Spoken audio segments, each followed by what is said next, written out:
Inspector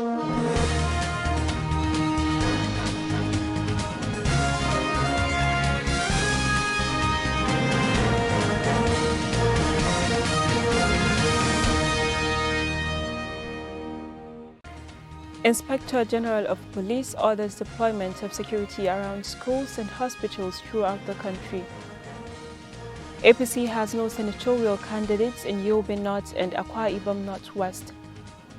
Troops rescue another Chibok schoolgirl. And business news, customs generates 1.293 trillion naira revenue in 6 months.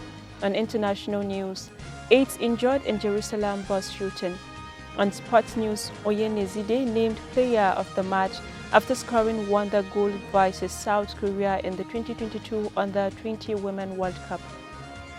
Hello there and thanks for joining us. That was the headlines for Standard Voice Television News. I am Rahma Ibrahim Disra and now the news in full.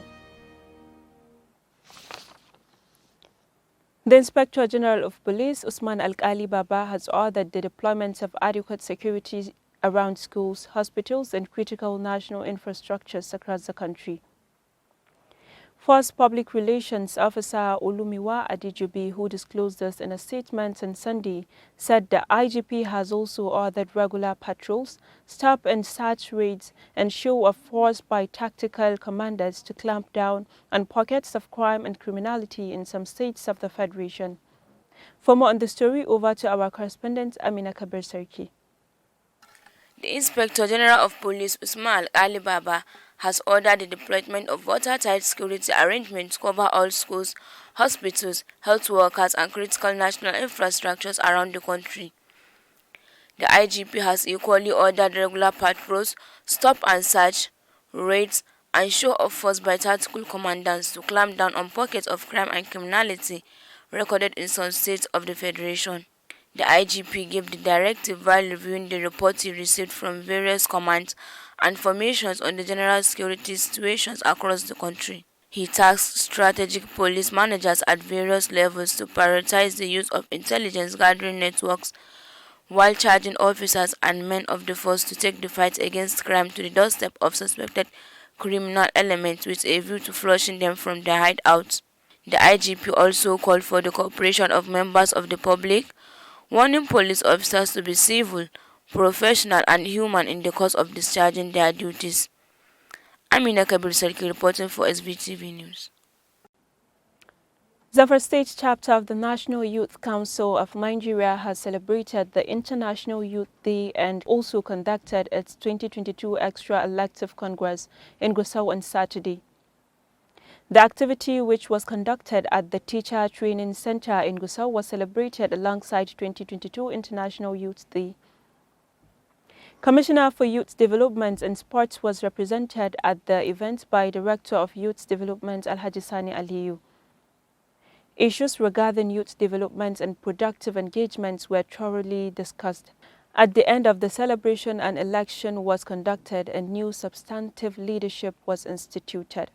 The Council thanked critical stakeholders, including Special Advisor to Zamfara State Governor on Scholarship and Student Matters, Lukman Bisella Majidadi, former leaders of the Council, Vice President Northwest, as well as media outfit and security personnel.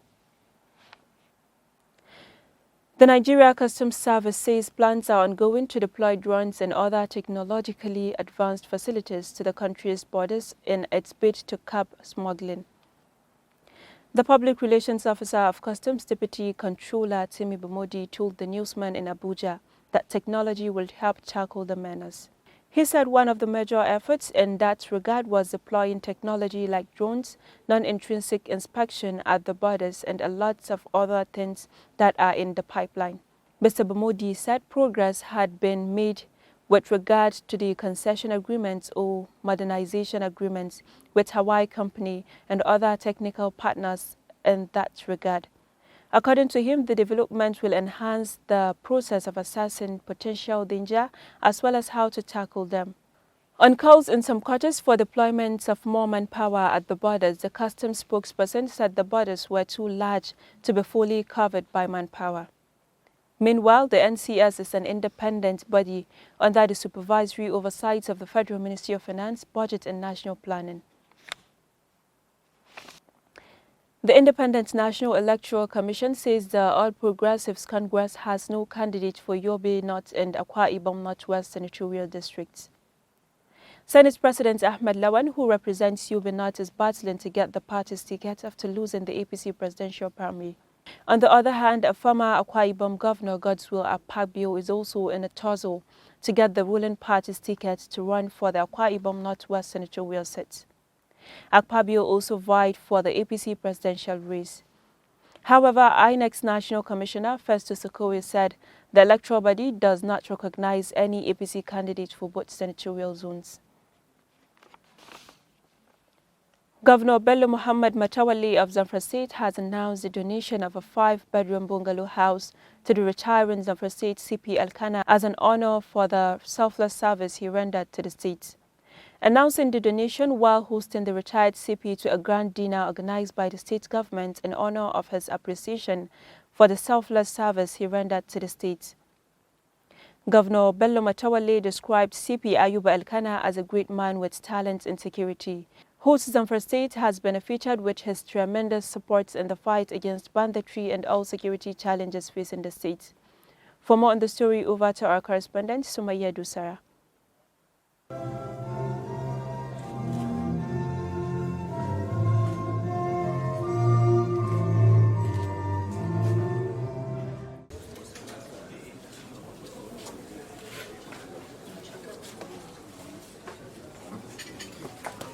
According to the governor, the exit from service of CP Ayuba Elkanah has come to the state government and people of the state with mixed feelings, pointing out that it was necessary for the state to rejoice with the retiring CP Elkanah for his patriotic and commitment service to our fatherland for a period of 32 years. He stated that the state is going to miss him for his commendable service as its commissioner of police for the love he had for the state and its people. The president will always remain your home. We expect you to continue contributing in every way you can to the progress of this state, the president, because you are part of us. Your retirement from the Nigerian Police Force indeed calls for celebration. It also calls for gratitude to Almighty Allah for your wonderful accomplishment. You have accomplished a lot in your personal life, and as a police officer, both in your professional and personal life, you have expired many. On behalf of people and the government of Zamfara State, I convey to you our appreciation all you have done your tenure as Commissioner of Police, particularly for improving the situation in our dear state. While appreciating what CP Ayuba done as Commissioner of Police in combating insecurity challenges in the state, Governor Matawalli said the security measures that the state government put in place with the active support of CP Ayuba Elkanah have helped in no small measure in reducing bandit attacks in various parts of the state. You have accomplished a lot in your personal life, and as a police officer, both in your professional and personal life, you have expired many. I pray to Allah subhanahu wa ta'ala to grant you good health, protection, and sustenance wherever you might find yourself. He, however, prayed to Almighty Allah to grant CP Elkanah good health and protection. Governor Matawalli, however, informed him that Zamfara State will always remain his home and urged him to continue contributing in every way to the development of the state. Responding at the event, CP Ayuba Elkanah retired, thanks Governor Bello Matawalli for the house donation and further expressed his appreciation to the government and entire people of Zamfara State for the support and cooperation given to him during his stay as the Commissioner of Police, Zamfara State Command, and prayed that security situation will improve significantly in all parts of the state. To the good people of Zamfara State, I love what express the support given to me. My retired DIG, Justice Dauran, SAG, all of you have been so wonderful to me, because none of you have approached for anything that I will say no, because all of you have the interests of the state at heart, and that is why you succeeded. I say thank you. For the press, I really appreciate you. We worked together. They projected the good things that is happening in Zamfara State. Let me tell you one thing. We have never ever gone to the press to tell the world that we have done this thing that it has not happened. And they have been reporting it as we have been doing it. So thank you very much for the press. For my royal fathers, I don't know what I will say. Their prayers, in fact, the Emir of Gusau said, look, when you are DC, you will come back as Commissioner of Police. He prayed for me, and when I came back, I moved straight to him and said, Daddy, thank you for what you have done to me. He further assured that the state government and good people of the state that his retirement did not mean forgetting Zamfara State, as he would continue to offer his contributions to the state whenever the need arises, with a view to secure the state and the nation at large. Anywhere I go, I'm proud of Zamfara State. And I'm also proud to know and be associated with the name Dr. Bello Muhammad Sumaya Doso reporting for SBTV News. Renaissance Initiative, a non-governmental organization, has commended armed forces of Nigeria for the recent and decisive onslaught against terrorists, bandits, and economic vandals across the country. The group, in a statement by its General Secretary Abdullahi Gombe on Sunday, described the onslaught as timely, proactive, and prayers answered. For more on the story, over to our correspondent, Shafi Aminasara. Mr. Abdullahi Gombe said it was an assurance that normalcy will soon return to all parts of the country. He attributed the ongoing successful military operation to the enhanced synergy being promoted by Defense Headquarters, adding that Nigerians were united behind the military in the fight against those bent on instilling fear in the populace. On Sunday, Nigerian Air Force aircraft struck at the gathering at Kurebe in Shiruru local government area of Niger State and eliminated several terrorists during an important meeting hosted by Aminu Dunia, a Boko Haram terrorist commander. In some week, Nigerian Air Force killed a terrorist, Kingpin Alhaji Shanono, and 17 of his foot soldiers in Kaduna State. Similarly, 8 suspected terrorists, including their gang leader Abdul Karim Facha, were killed in a raid by the Nigerian Air Force in Safana local government area of Katsina State on Saturday.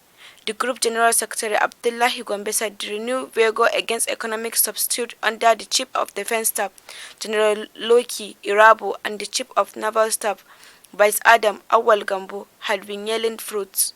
Rafi Aminasara reporting for SVTV News. Ahead of the 2023 general elections, the Socio-Economic Rights and Accountability Project has asked the Independent National Electoral Commission to allow 7 million Nigerians to complete their voter registration. SERAP made the call in a statement on Sunday by its Deputy Director Kulawole Uluwadari, warning that failure of the electoral body will attract legal action.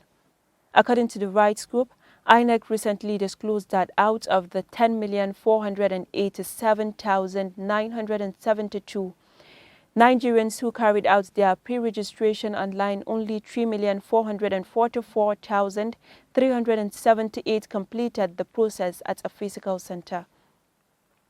SERAPS believes that the right to vote is also the right to be given the time and opportunity to complete the registration process so that it can be effectively exercised. A staff of Zamfara State Board of Internal Revenue Service, Shafi'u Yahaya, was abducted by some suspected gunmen at his private residence in Sauni area of Gusau local government area of Zamfara State. According to a source, Mr. Shafi'u was abducted few minutes past 9 p.m. on Saturday. Immediately he returned home. He said they came with multiple number of motorcycles armed with AK-47 rifles and forced themselves into his house, where they succeeded in moving with him to an unknown destination. He said another source informed them that the bandits that moved with him had a stopover at Kachalla village, where they bought some goods and foodstuffs before moving with him to their target destination. He added that few hours after police patrol van came to the scene of the incident but could not do anything to rescue the situation. Troops of Operation Hadin Kai, operating in the northeast region, have rescued another Chibok girl and 3 others abducted by Boko Haram terrorists over 8 years ago. It could be recalled that Boko Haram terrorists had in April 2014 kidnapped 276 female students, mostly Christians aged from 16 to 18, from the government girls' secondary school in the town of Chibok in Borno State. In a statement on Saturday on its Facebook page, the army said the victims were rescued by troops of 21 Special Armored Brigade, Sector 1 Operation Hadinkai at Bama local government area of Borno State. The rescued victims in person of Aisha Grima was received by the Nigerian Army Officers' Wives Association. Nawuwa President Mrs. Salamatu Yahaya donated relief materials and financial support to the newly rescued abducted Chibok girl. Aisha was rescued on 12 August 2022 with her 4-year-old child by troops of 21 Special Armored Brigade Sector 1 Operation Hadinkai at Bama local government area, while the other 3 girls were rescued by troops of 242 Battalion Sector 3 Operation Hadinkai at Mungunu local government area of Borno State. And for business updates, over to Amina Kabir Sarki. Audio Jungle.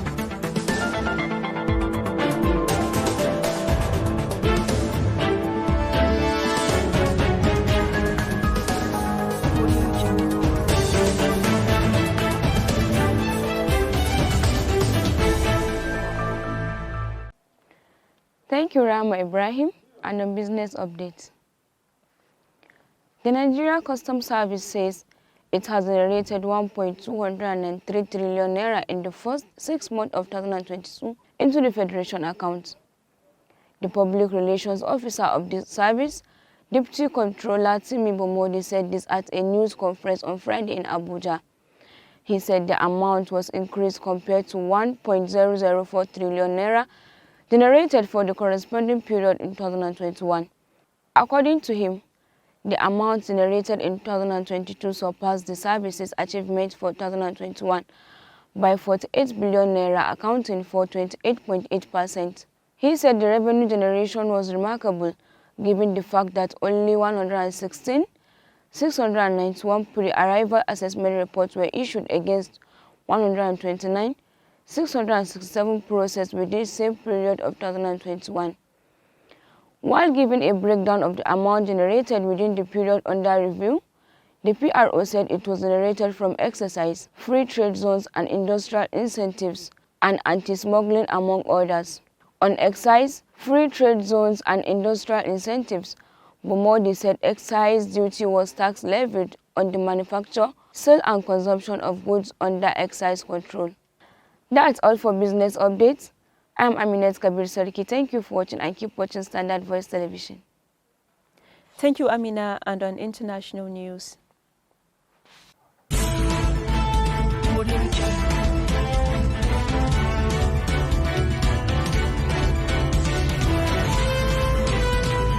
Audio Jungle. Israeli police Sunday arrested a suspect in a pre-dawn shooting spree targeting a bus just alongside Jerusalem's Old City that wounded 8 people, including a pregnant woman and several U.S. citizens.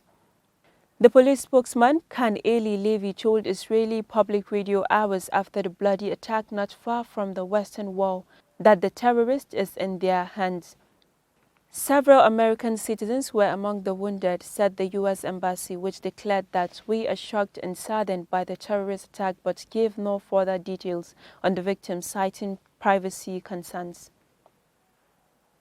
The gunman started spraying bullets at the public bus and people on the streets in the attack at the Tomb of David bus stop near the Old City's Zion Gate, recounted bus driver Daniel Kenyesvi. The U.S. Embassy confirmed that U.S. citizens were among the victims. Following an hours-long manhunt, police said a suspect had turned himself in. Prime Minister Yair Lapid told his cabinet meeting that this is a lone assailant, a resident of the city with a criminal record, and had earlier warned in a statement that all those who seek to harm the country should know that they will pay a price. And for sports updates,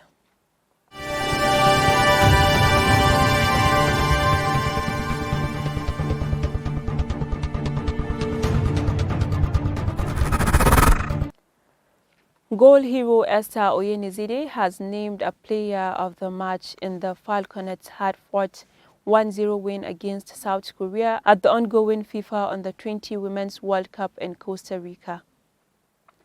In Sunday's Group C second game, Oyenizide netted a superb long-range strike to seal the win and qualification into the quarter-finals. It was the Falconets' second group win after they opened their campaign with a 1-0 win against France. Oyenizide is the second Falconets player to be named player of the match, following in the footsteps of Flourish Sebastian. Up next for the Christopher Danjuma-led team is the last group game against Canada in the early hours of Thursday. Meanwhile, in Group C, other game France bounced back from the loss to the Falconets with a 3-1 against Canada. And Africa's other representatives, Ghana, lost their second game after going down 2-0 to Japan.